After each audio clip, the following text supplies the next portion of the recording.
Oramos.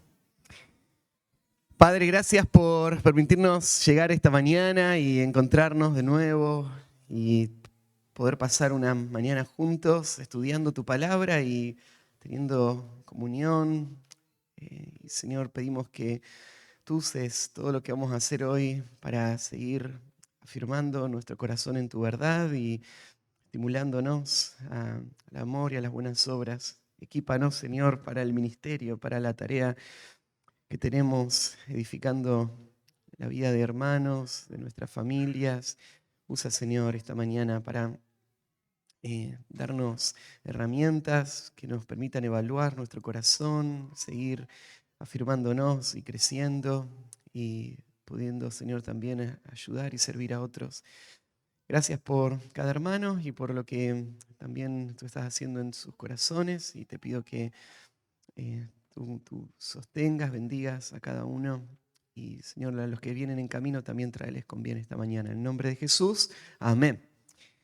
Bueno, ahí Víctor le va a pasar a todos los que faltó rendir y quieren hacerlo.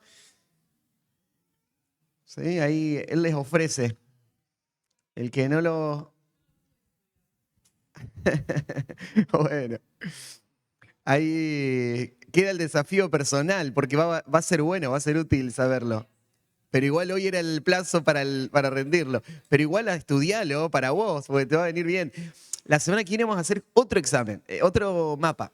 Así que se prepara para el segundo. Bueno, tienen 5 minutitos, así que métanle.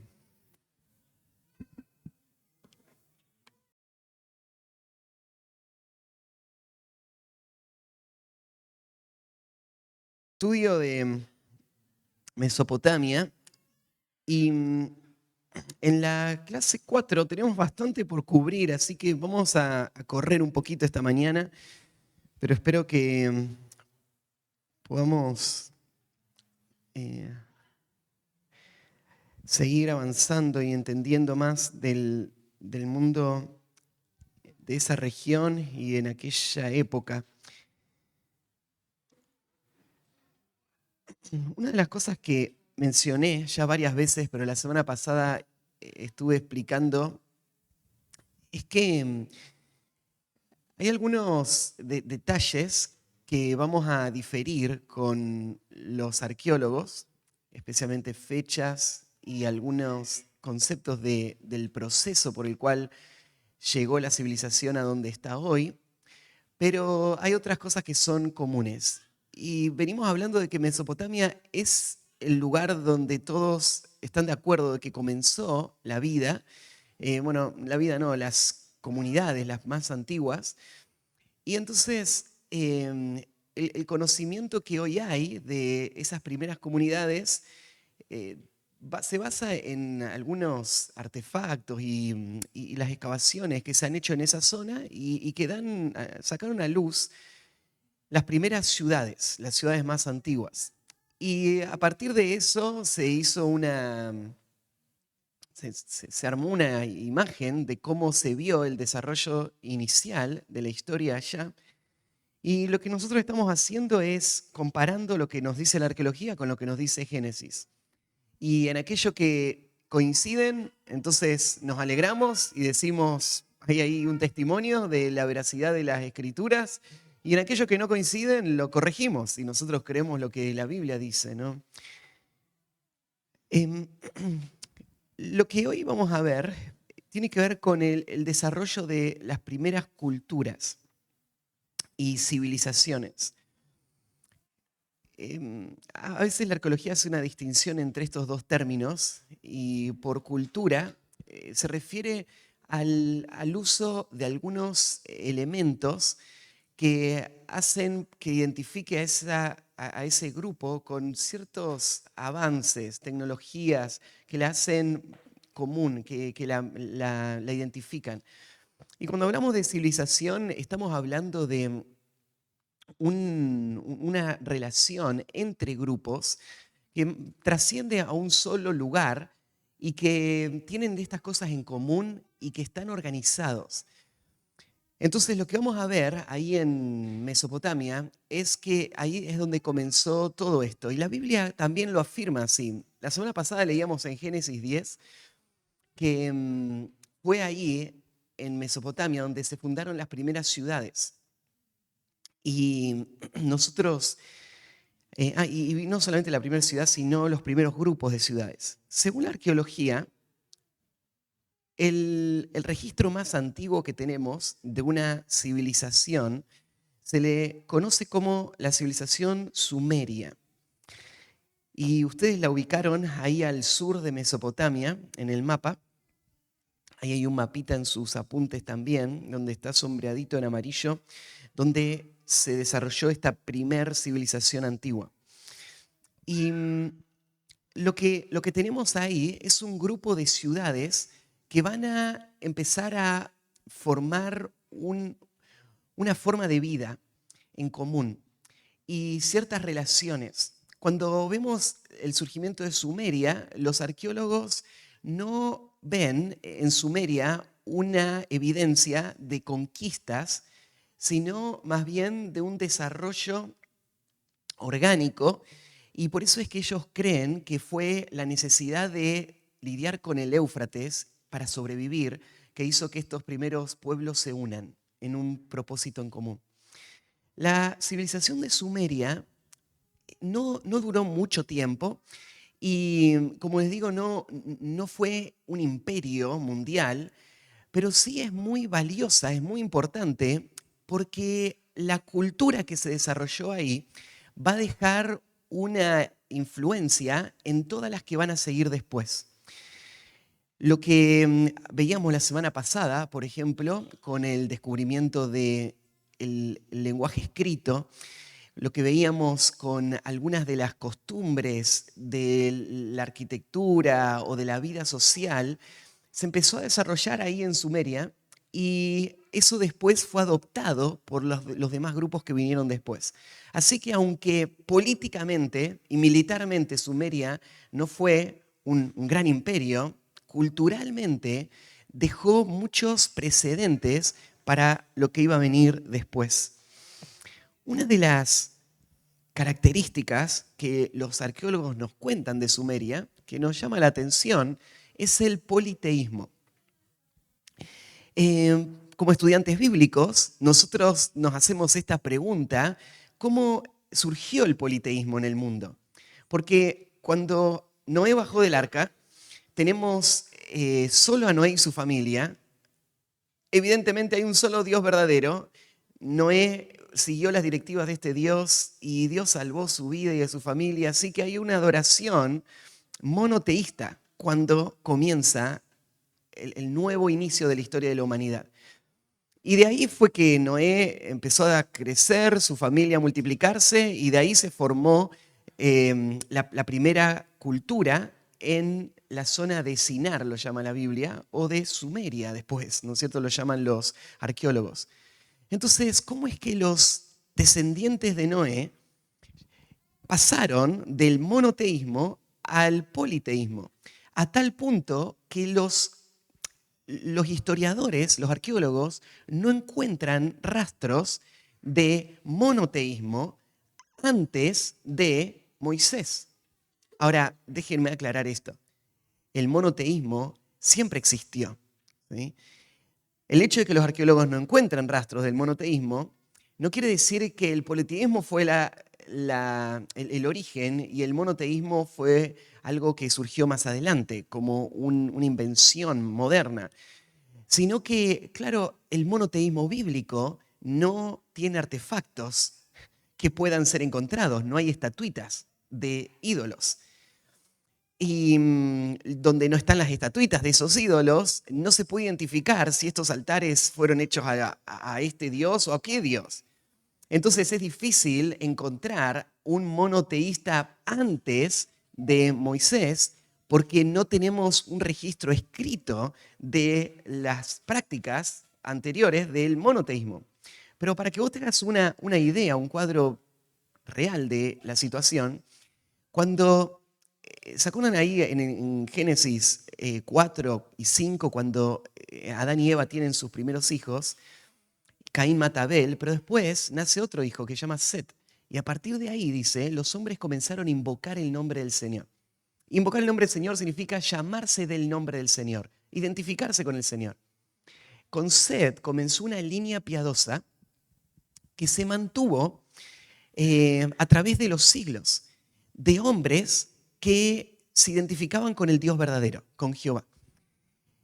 Pero claro, a la par creció una línea impía que estuvo marcada por el politeísmo.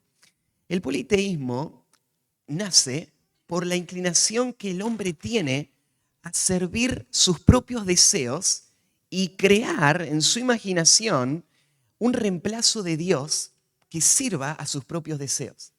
Entonces, no hace falta que nosotros imaginemos mucho porque conocemos nuestro propio corazón. Calvino dijo, el corazón del hombre es una fábrica de ídolos. Constantemente el corazón se está desviando del Dios verdadero para encontrar un sustituto en quien poner nuestra confianza y convertimos los regalos de la gracia de Dios en nuestros ídolos y ponemos nuestro afecto en las cosas que Dios nos da en vez de en el Dios que nos da las cosas. Entonces no es raro que esta cultura rebelde a Dios se convirtió en una fábrica de ídolos. Después que vino el diluvio, claro, el diluvio aniquiló todo eso. Y Noé es el único hombre piadoso ahora que va a ser salvado con su familia, pero el pecado subió al arca junto con Noé. Eso se ve ni bien Noé baja del arca. Y después sus hijos, cada uno tuvieron que tomar sus decisiones de a quién van a servir. Así que en un sentido no es extraño que haya una proliferación de idolatría tremenda, muy rápido, que haga que los arqueólogos, cuando excavan Sumeria, que es la tierra de Sinar, que es donde estaban las primeras ciudades de la historia después del diluvio, encuentren más de 3.000 ídolos identificados. O sea, yo les puse acá algunas de las estatuitas que hoy están ahí en los museos, que son de esa época y que representan algunos de estos ídolos. Y a la vez, tenés que hacerte la idea de que en medio de toda esa idolatría había hombres, familias, que adoraban al Dios verdadero y que eran monoteístas.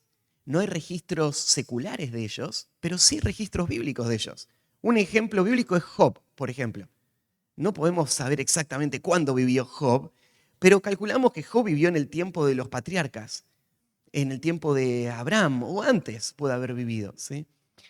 Y entonces, ¿cómo es que Job era monoteísta? ¿Cómo es que Job entendía tanto acerca del Dios verdadero? Tenía una teología muy sana, muy robusta, Job. Y bueno, no tenemos una explicación, pero estos hombres estaban. Otro ejemplo sería Melquisedec.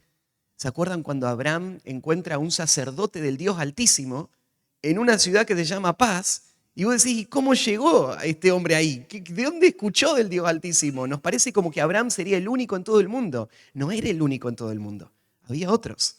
¿Por qué la Biblia no los registra a estas personas? Porque el objetivo de la Biblia no es explicarnos todo lo que pasó en el mundo antiguo, sino guiarnos a la salvación. Entonces no necesitamos saber de toda la gente piadosa que hubo, necesitamos saber de la línea que Dios eligió para traer al Mesías. Y por eso se enfoca en Abraham la Biblia. Pero sí había monoteístas en el tiempo antiguo. No los reconoce la arqueología. La arqueología ve el politeísmo como la base de la religiosidad del hombre, ¿sí? Porque estas primeras culturas lo eran así. Nosotros sabemos que no. Así que esta era una de las características de Sumeria. Sumeria después va a ser conquistada. Y la conquista de Sumeria va a ser importante porque va a ser el primer registro histórico que tenemos de un pueblo conquistando a otros y formando un imperio a partir de la conquista. Y el líder, el hombre que guió esto, es un hombre que conocemos su nombre por la arqueología y se llamó Sargón, conocido como Sargón de Acadia o Sargón el Grande. Sargón de Acadia es el hombre que la historia recuerda como el primer conquistador. La Biblia nos habla de otro que se llamó Nimrod. Y en esto no coincide la arqueología, pero esto no nos preocupa porque la arqueología no tiene todas las herramientas, no tiene todas las respuestas, no interpreta bien la historia, así que la arqueología recuerda a este hombre. Este hombre lo que hizo fue conquistar Sumeria y construir un reino a partir de su ciudad. En esta época tenés que entender que no existía el concepto de país, ¿sí? Como hoy lo conocés. La gente pensaba en su identidad social no en función a país, sino en función a ciudad. En esta época había ciudades que crecían en influencia y empezaban a abarcar más territorio y a dominar otras ciudades. Por eso es que los reinos antiguos llevan el nombre de ciudades, ¿no? Por ejemplo, cuando pensamos en Babilonia, Babilonia es una ciudad, pero conocemos este nombre no por una ciudad, sino por un imperio. Y es porque a partir de esta ciudad ganó esta influencia regional y conquistó un imperio. En esta primera época de la humanidad, entonces la identidad de las personas estaba basada en ciudades. Así que Acadia, Acad, era una ciudad en donde este rey gobernaba y en donde él logró expandir su gobierno a través de una serie de conquistas. Este hombre es un hombre muy conocido por algunas leyendas y logros que él tuvo. No voy a... Solo como un anticipo, cuando lleguemos a estudiar Egipto, hay una historia interesante en la Biblia.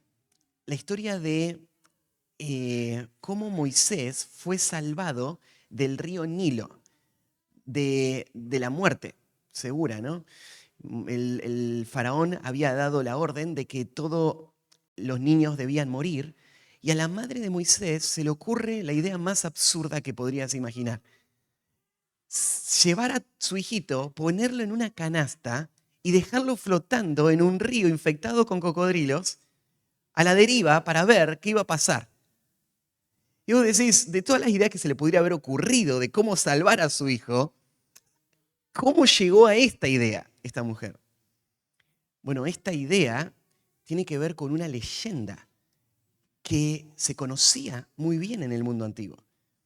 Y esta leyenda tiene que ver con Sargón y cómo él fue protegido por los dioses y se convirtió en un momento en el gran líder de la primer civilización de la historia del mundo. Y lo que esta mamá estaba haciendo era replicar esta historia para que cuando alguien vea este canastito flotando en el río, piense, este niño está destinado a ser un grande de la historia y lo quiera guardar y lo quiera proteger. Sargón es esa historia. Esto que pasó con Moisés es casi textual lo que se contaba que había pasado con Sargón, un niño abandonado en el río flotando que los dioses protegieron y que después se convirtió en este gran líder. Entonces la historia de Sargón quedó en la conciencia de las culturas antiguas de una forma muy, muy amplia. Nosotros entonces recordamos a Sargón por ser en la historia secular el primer hombre en conquistar otras regiones. Y esta región, si ustedes miran en el mapa, ven que en el mapita anterior aparece la parte sombreadita amarilla, sería Sumeria, pero ven justito arriba de Sumeria Acadia. Y Acadia lo que va a hacer es conquistar el sur, todo Sumeria, pero también extenderse hacia el norte y formar lo que va a ser el antecedente del imperio babilónico antiguo. A partir de la conquista de Sargón, esta región va a estar unificada y se van a pelear por quién es el que tiene el dominio de esta región. Pero esta región va a ser la base sobre la que después se va a construir lo que vamos a conocer como el imperio babilónico más adelante. Algo también para mencionar de Acadia es que cuando Acadia se extiende, lo extiende con conquista Sargón, pero sucede en Acadia algo muy parecido a lo que pasó con la conquista de Roma sobre Grecia. Cuando Roma conquistó a Grecia, militarmente y económicamente, Roma saqueó a Grecia y conquistó a Grecia. Pero culturalmente, Grecia conquistó a Roma.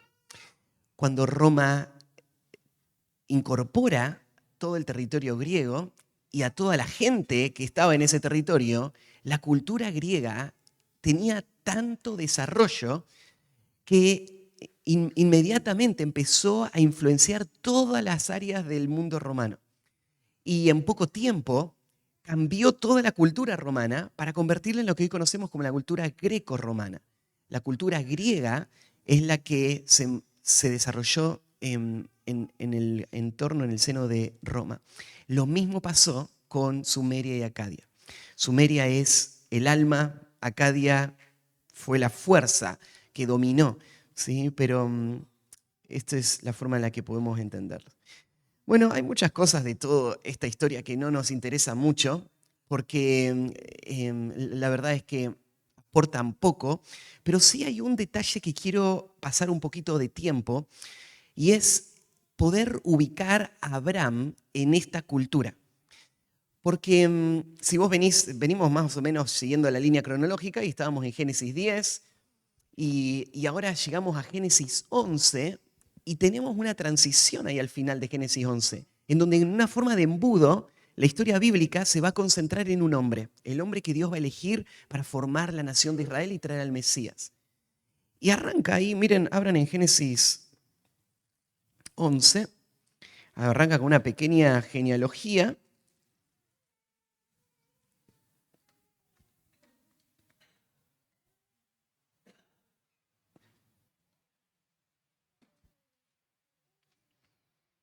Dice el versículo 27, estas son las generaciones de Taré. Taré engendró a Abraham, a Nacor y a Harán, y Harán engendró a Lot. Y murió Harán antes que su padre Taré en la tierra de su nacimiento, en Ur de los Caldeos. Y tomaron a Abraham y Nacor para sí mujeres. El nombre de la mujer de Abraham era Sarai, y el nombre de la mujer de Nacor, Milca, hija de Harán, padre de Milca y de Isca.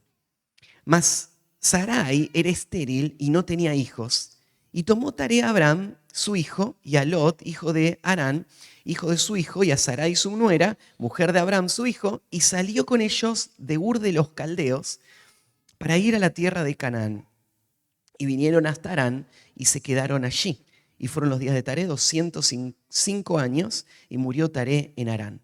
Pero Jehová había dicho a Abraham: vete de tu tierra y de tu parentela y de la casa de tu padre a la tierra que te mostraré. Y haré de ti una nación grande y te bendeciré y engrandeceré tu nombre. Y serás bendición. Bendeciré a los que te bendijeren y a los que te maldijeren maldeciré. Y serán benditas en ti todas las familias de la tierra. En este relato vemos algunos detalles que necesitan un poco de contexto histórico. Y se menciona acá a Abraham naciendo en Ur y de Ur saliendo hacia la tierra de Canaán. Algo que tenemos en el relato bíblico es, yo les dije, un tesoro para entender el mundo antiguo. Y en el relato bíblico no solamente tenemos nombres, sino que tenemos fechas. Fechas que nos permiten saber con gran precisión la historia y la cronología de la historia de la humanidad. El mundo, los arqueólogos usan sus sistemas de fechado. Nosotros tenemos en el texto bíblico una precisión tremenda para poder entender la historia bíblica. Arrancando por acá, me haría esta pregunta: ¿es posible saber la fecha exacta en la que Abraham nació? Y entender entonces qué es lo que la arqueología nos dice de cómo era el mundo de Abraham en esa fecha. Hay varios pasajes en el Antiguo Testamento donde podemos ir para entender las fechas, pero yo les puse un resumen ahí de cómo fechamos la vida de Abraham. Para fechar la vida de Abraham tenemos que tomar en cuenta varias fechas de la historia. Y yo les hago este recorrido, comenzando con la construcción del templo. Cuando miramos en Reyes, tenemos una fecha exacta de cuando el templo fue terminado y dedicado. Y tenemos una fecha en cuanto a qué edad tenía Salomón, ahí en 1 Reyes 6.1, veamos ese pasaje. Abramos ahí en 1 Reyes 6.1 y veamos cómo lo dice el texto. Mira, dice así: en el año 480, después que los hijos de Israel salieron de Egipto, el cuarto año del principio del reinado de Salomón sobre Israel, en el mes de Siv, que es el mes segundo, comenzó él a edificar la casa de Jehová. El comienzo de la edificación del templo, entonces, tiene una fecha. Fue 480 años después que Israel salió de Egipto. La fecha de este momento en que se está iniciando la construcción del templo es el 966 a.C. Volver el cronómetro para atrás, 480 años, da la fecha del 1446 a.C. como la fecha del Éxodo. Esta es una fecha muy debatida por los arqueólogos.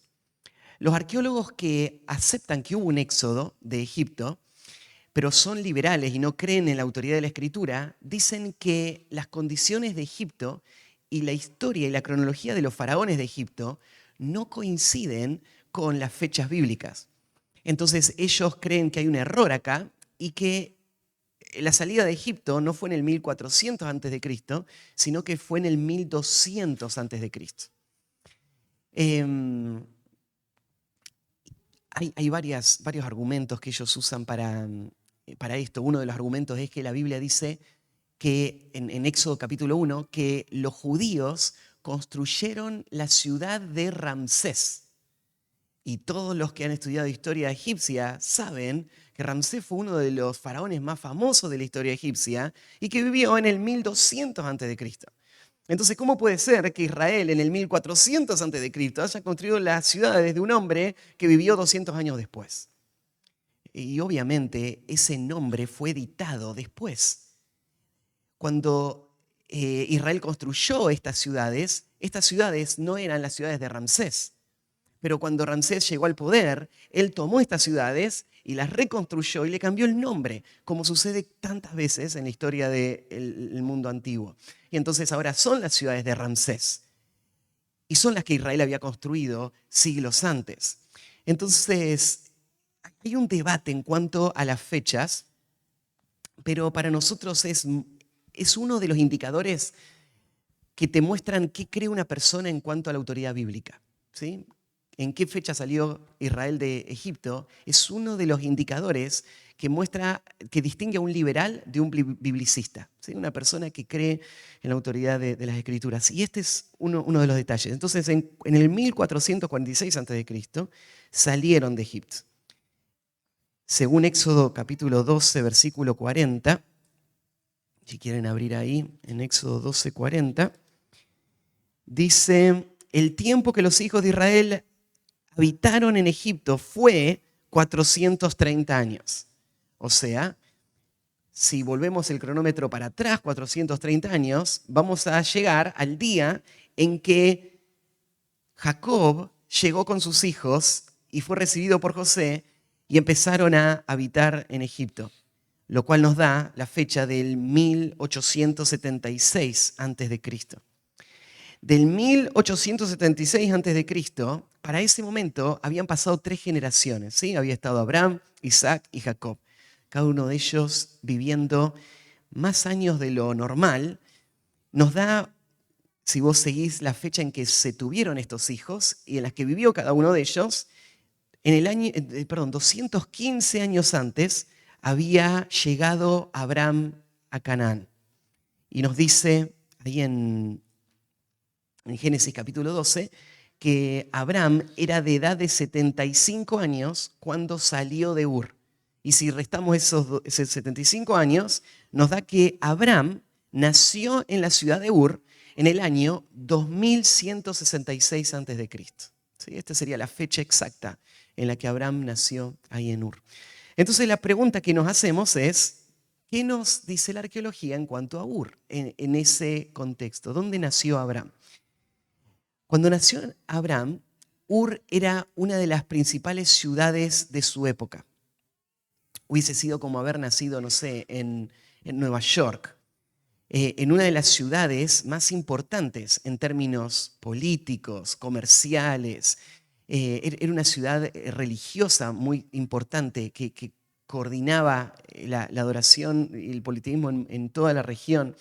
Entonces, Abraham nació en esa clase de ciudad. Esta ciudad había estado ahí por muchos siglos, por varios siglos, y por eso los arqueólogos la llaman a la ciudad del tiempo de Abraham Ur III. Se le llama Ur III porque sería la tercera reconstrucción de la ciudad. ¿Sí? Cuando ellos excavan, ven esas capas y van encontrando cada vez ciudades más antiguas, ¿no? Que fueron reconstruidas en el mismo lugar. Entonces ahí en Ur tenemos, en el tiempo de Abraham, lo que se conoce como Ur III. Estas fotos que tienen ahí son fotos de reconstrucciones actuales de cómo se habría visto la ciudad de Ur, la tercera versión de la ciudad de Ur. Y hay varias cosas que llaman la atención. Creo que lo más evidente sería ese sigurat del que ya hablamos, ¿no? Los sigurat se replicaron en muchas ciudades de Mesopotamia y eran estas construcciones en formas escalonadas que tenían en la cima estos templos de adoración a los dioses del cielo. Y ahí en Ur hay uno de los sigurat más grandes que se han descubierto, ¿sí? Y más famosos por las características de ese sigurat. Este sigurat tenía 70 metros de largo, 50 metros de ancho y 23 metros de alto, que para esa época es una construcción masiva, colosal. Además de esto, la ciudad de Ur tenía una muralla que era enorme para su época. Tenés que acordarte que en esta región no hay piedra, así que todo lo que se construye se hace con barro, cocido, ¿sí? Y pegado. Entonces esta muralla no era una muralla de piedra, era más que una muralla, un terraplén. ¿Sí? Era un terraplén gigante que rodeaba toda la ciudad y en la cima tenía una parte de ladrillo desde la cual se podía defender fácilmente la ciudad a los enemigos que no tenían los armamentos que hoy tienen, que hoy tienen los que van a la guerra. Así que lo que ven a la derecha es un mapita, o lo que se puede mostrar ahí en la foto, es un mapita de cómo se puede haber visto la ciudad de Ur. Notan que las ciudades del mundo antiguo no se parecen a las modernas en muchas formas. Una de estas formas es que en las ciudades antiguas vos no tenés la ciudad dividida en grillas como las ves hoy. Hoy si vos mirás una ciudad moderna con un mapa, vos ves calles paralelas y como una grilla, ¿no? Y claro, es muy útil que funcionen así las calles, es más fácil llegar a los lugares y es más fácil organizar toda la ciudad. Pero esto no se iba a descubrir sino hasta muchos siglos después. Entonces este sistema de ciudades lo popularizaron los romanos, pero antes los griegos, y probablemente los griegos lo hayan tomado de antecedentes, probablemente los persas. Pero en tiempos de Mesopotamia las ciudades no eran así. Las callecitas eran callecitas muy angostas que serpenteaban, como sería en un barrio tomado, ¿no es cierto?, en donde pusieron la casa donde les pareció, y entonces las calles van evitando todos los obstáculos. Las calles eran muy angostas, entonces en la mayoría de estas callecitas, si vos estirabas los brazos, tocabas las dos paredes a los dos costados y era todo muy apretado. Las casas no tenían ventanas hacia la calle, sino que daban hacia un patio interior con una especie como de patios o galerías en donde se vivía la vida familiar. Y la mayoría de las casas tenían 2 plantas, ¿sí? Ahí en Ur. La ciudad era una ciudad próspera, era una ciudad muy influyente. Una de las cosas que a mí me llamó la atención de pensar en cómo era la ciudad de Ur es entender que en Ur, los arqueólogos nos dicen, que había 3 clases sociales muy marcadas.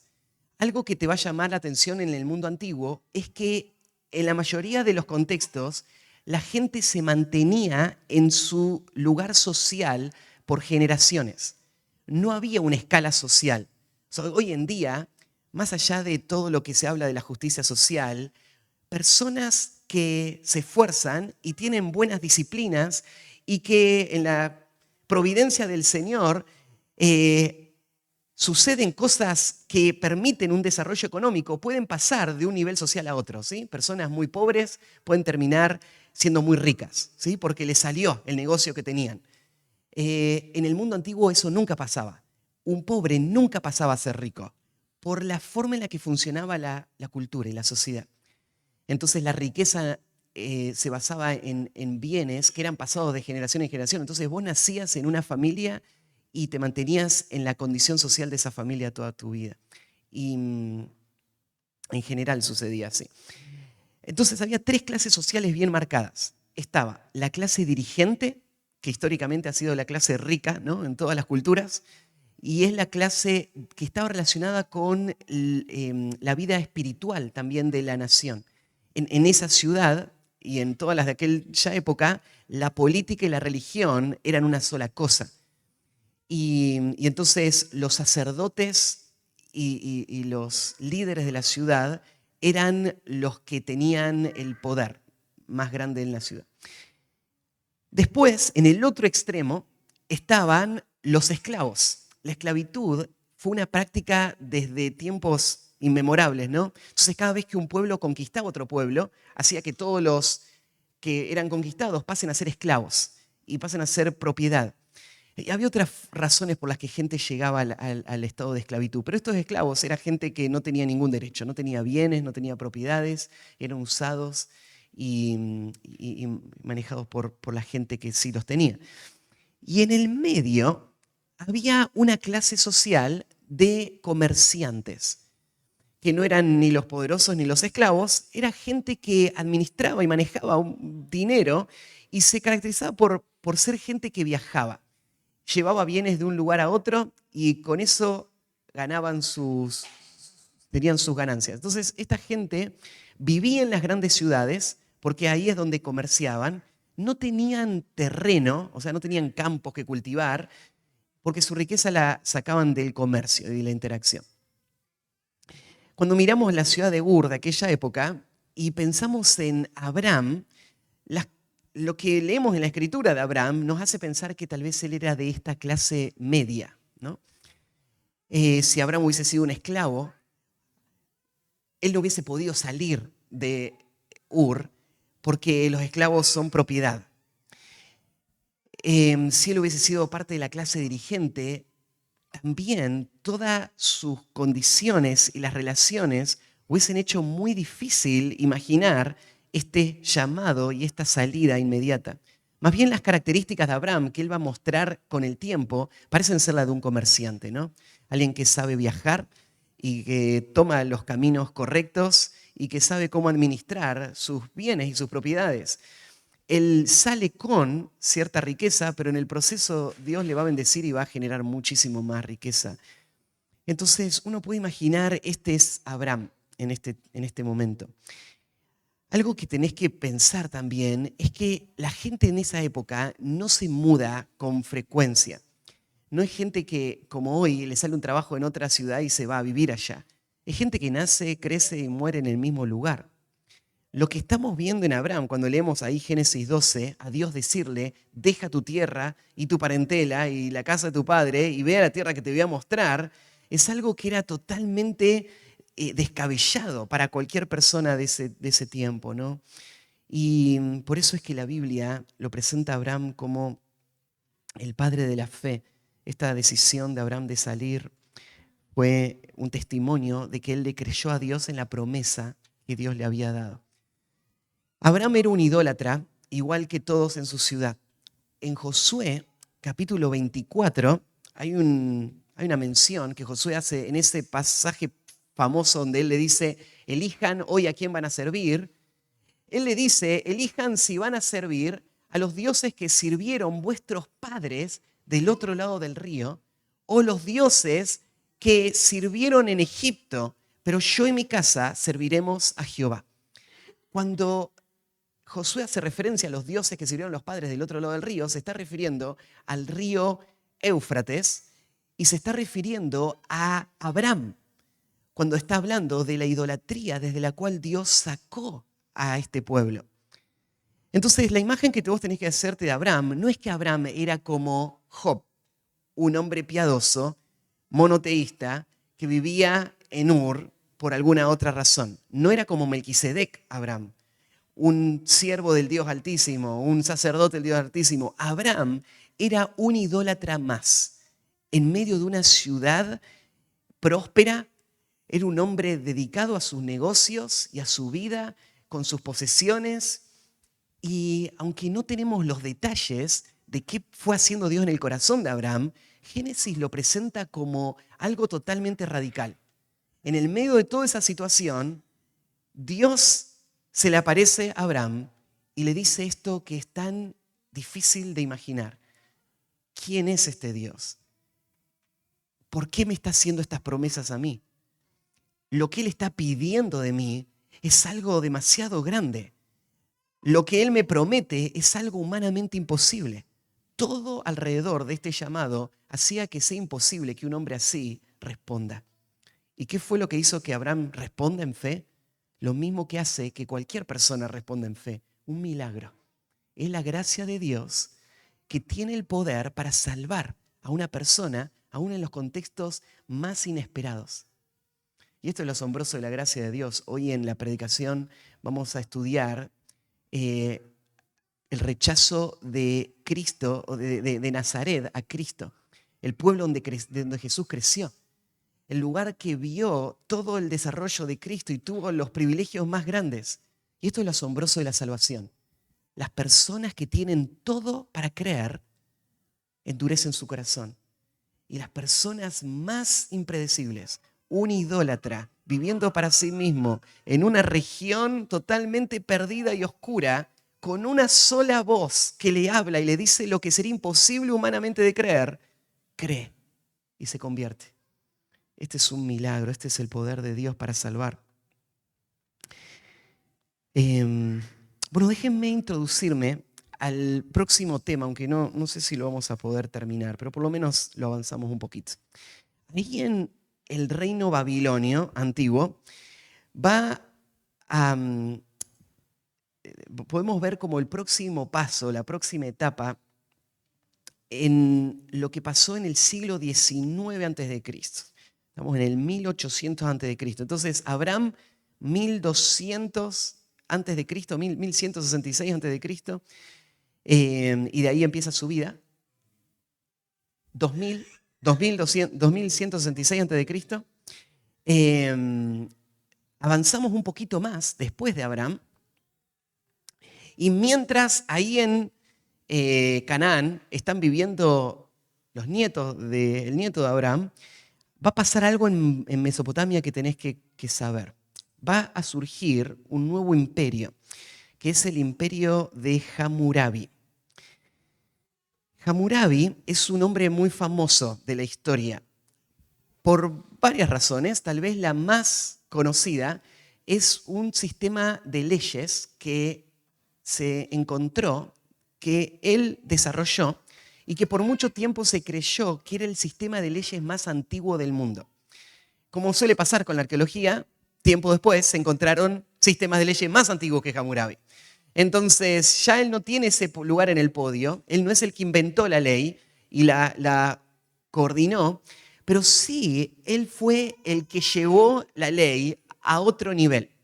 Hoy los estudiantes de leyes estudian el código de Hammurabi como un gran predecesor de los sistemas de leyes que surgieron a partir de ahí hasta nuestra época. Entonces, por eso lo conocemos bastante a Hammurabi. Si avanzan un poquito, hay una fotito que yo les puse en el apunte de una piedra, como un pequeño monolito, que es donde aparece este código de leyes. Si ustedes miran, en el código de Hammurabi, en la punta, hay un cuadro, una imagen de Hammurabi, que es el que está parado a la izquierda, y a la derecha, sentado, está el dios Marduk. Tal vez podés notar en el dios Marduk algo que le enrosca la cabeza, y estos son cuernos que él tiene, ¿sí? Que son sus símbolos de autoridad. Él tiene un báculo en su mano que representa, ¿no es cierto?, su dominio, su poder. Y ahí Hammurabi está representado a la izquierda como alguien que está siendo instruido por Dios mismo.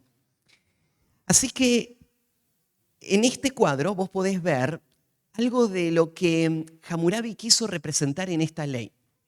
Esta piedra que vos ves acá, vos la ves, se encontró y es una foto original de esa piedra.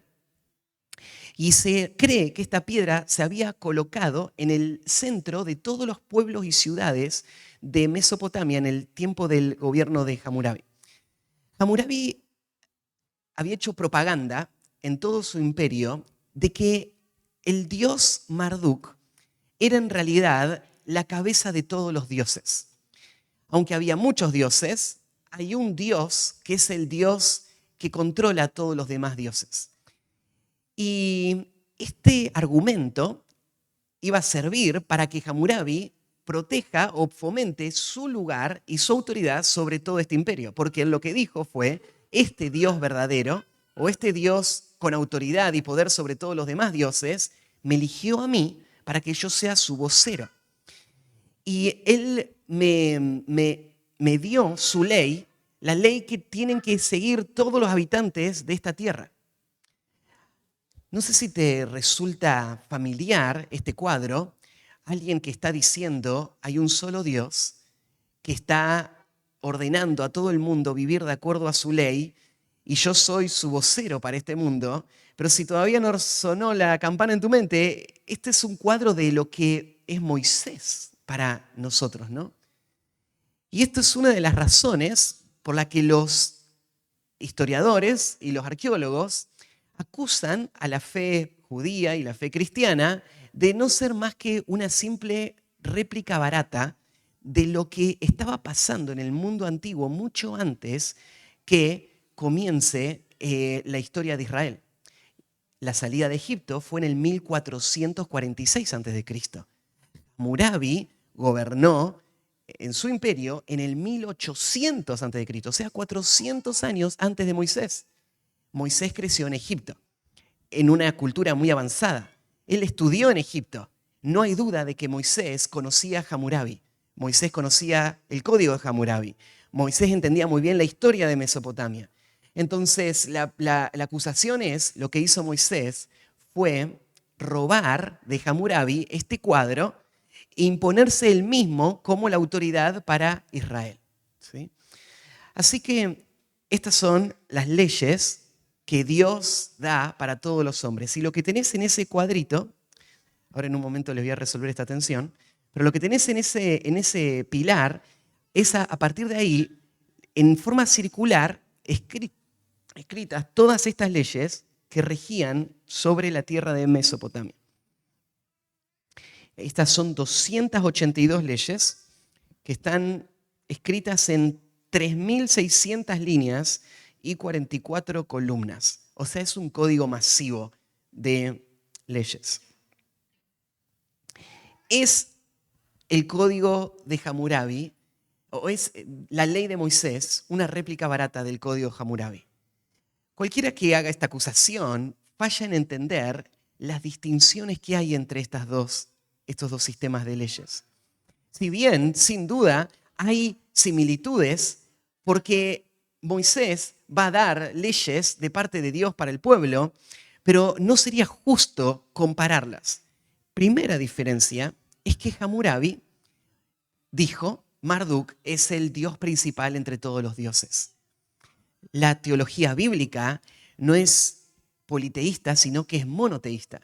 El monoteísmo de Moisés hace un contraste con todos los demás líderes de toda la historia previa a Moisés. Lo que Moisés está haciendo no es replicar nada, sino que él está proclamando algo que es verdad. Hay un solo Dios verdadero. La ley de Hammurabi, el código Hammurabi, es civil y comercial.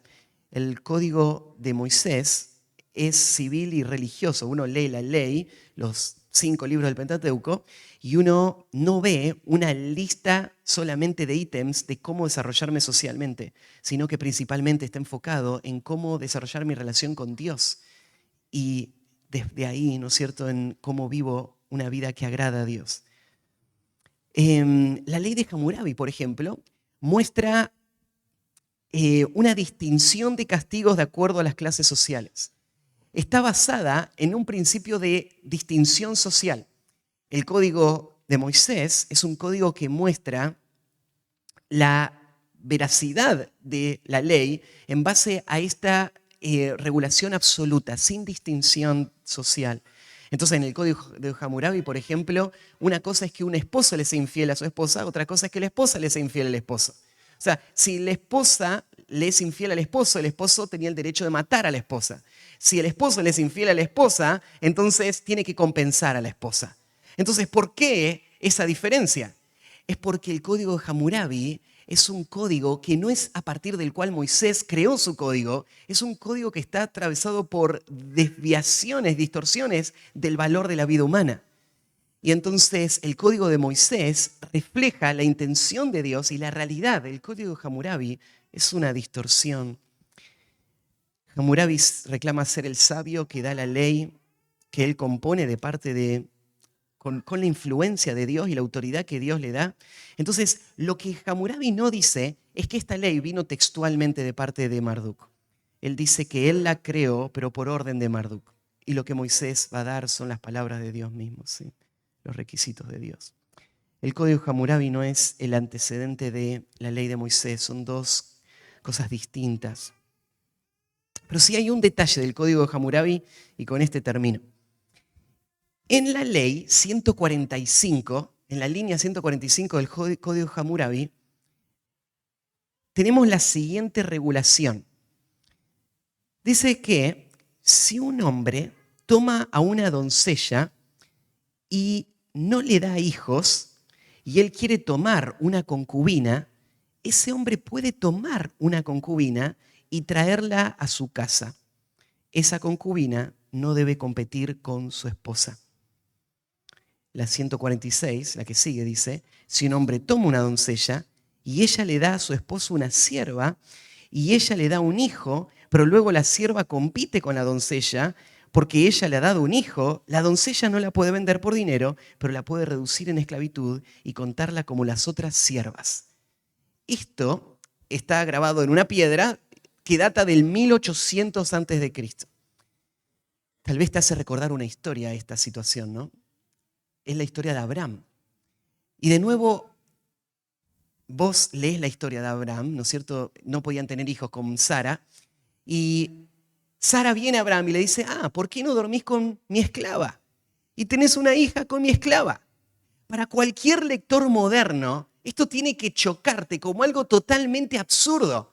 ¿Qué esposa le diría a su esposo que duerma con otra mujer para tener un hijo con otra mujer y ellos poder tener entonces, o su esposo, el hijo que no podían tener antes? O sea, ¿qué persona en su juicio cabal haría algo así? Es algo insólito. Y de repente leemos en el código Hammurabi esta ley, lo cual, como le dije antes, no es la ley más antigua, sino que hoy se ha descubierto de que había otros códigos de leyes que funcionaban regionalmente y que no fueron tan famosos, a partir del cual Hammurabi construyó el suyo. Hammurabi no inventó todas esas leyes, sino que él las tomó, él las ordenó y él las implementó como ley. Eso nos hace pensar que en el tiempo de Abraham esta ley ya estaba en vigencia. O sea, cuando Sara le dijo a Abraham y le dio este plan a Abraham, lo que ella estaba haciendo es seguir la costumbre de su época.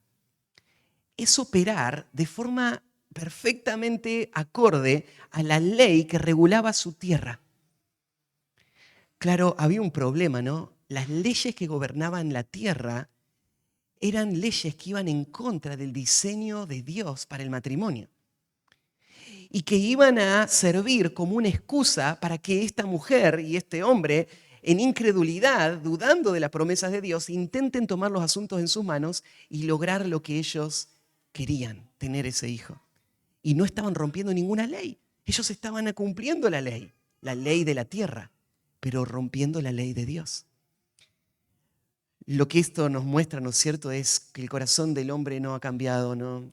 Y en nuestro tiempo, las mismas luchas pasan en el corazón del Hijo de Dios hoy. La tierra está gobernada por leyes humanas, pero muchas de esas leyes no están de acuerdo a la ley de Dios. Y uno de los grandes tropiezos para el pueblo de Dios es tomar su referencia ética y moral del sistema y no de Dios mismo. Y asumir de que como todos lo hacen así, y eso es normal, y aún no estoy rompiendo ninguna ley, es lo correcto, es lo que la ley me dice que tengo que hacer, entonces está bien hacerlo. Entonces si la ley dice que yo me puedo divorciar, está bien divorciarme. Si la ley dice que puedo matar a mi hijo en el vientre, está bien hacerlo. Si la ley lo permite, entonces eso lo avala. Y la historia de Abraham y Sara es un recordatorio de las consecuencias que vienen a una persona que por incredulidad deja la ley de Dios para seguir la ley de su tierra, porque de ese hijo nació Ismael y todo lo que vino a partir de ahí, ¿no es cierto?, a la historia de Israel. Entonces, el Código Hammurabi nos echa luz sobre historias bíblicas. La semana que viene vamos a estudiar otro documento de la época de Hammurabi que también es muy, muy importante, que se llama la Enuma Elish. Pero vamos a estudiarlo la semana que viene, ¿sí? Bueno, vamos a terminar ahí. Ya no tenemos tiempo para preguntas, perdón. Oramos, ¿les parece? Padre, gracias por la oportunidad que tenemos de estudiar aún la historia juntos, porque, Señor, como venimos recordando cada semana, la historia del mundo es tu historia. Tú eres soberano sobre todo, sobre cada imperio, sobre cada líder.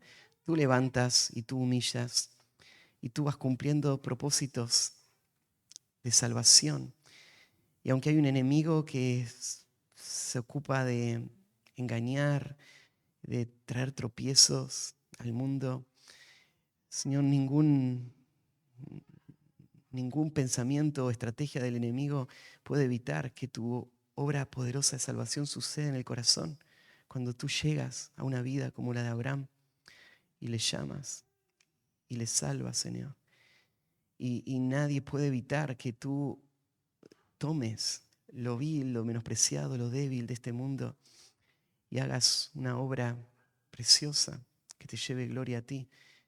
Y Señor, cuando miramos la historia del mundo antiguo, en medio de todo ese mundo de conquistas y de reyes y grandezas, algo tan pequeño como el llamado de un hombre estaba destinado a ser el paso inicial para algo tan grande como el establecimiento del reino en este mundo, que va a terminar abarcándolo todo.